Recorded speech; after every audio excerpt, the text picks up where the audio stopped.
Acts chapter 2, verse 1. When the day of Pentecost came, they were all together in one place. Suddenly, a sound like the blowing of a violent wind came from heaven and filled the whole house where they were sitting. They saw what seemed to be tongues of fire that separated and came to rest on each of them. All of them were filled with the Holy Spirit and began to speak in other tongues as the Spirit enabled them. Now there were staying in Jerusalem God-fearing Jews from every nation under heaven. When they heard this sound, a crowd came together in bewilderment, because each one heard them speaking in his own language. Utterly amazed, they asked, "Are not all these men who are speaking Galileans? Then how is it that each of us hears them in his own native language?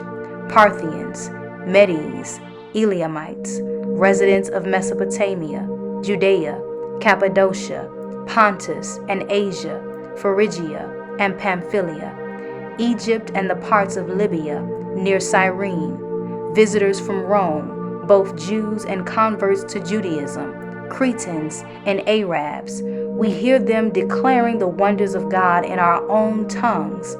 Amazed and perplexed, they asked one another, "What does this mean?"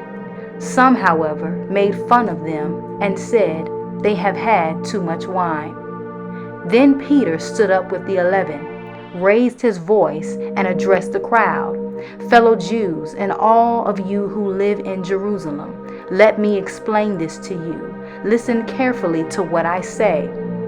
These men are not drunk, as you suppose. It's only 9 in the morning. No, this is what was spoken by the prophet Joel.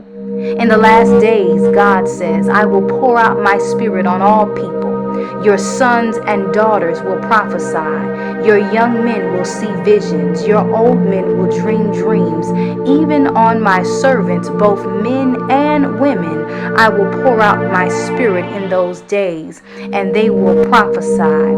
I will show wonders in the heaven above and signs on the earth below, blood and fire and billow of smoke. The sun will be turned to darkness and the moon to blood before the coming of the great glorious day of the Lord. And everyone who calls on the name of the Lord will be saved. Your sons and your daughters will prophesy. Your young men will see visions. Your old men will dream dreams. Even on my servants, both men and women, I will pour out my spirit in those days, and they will prophesy.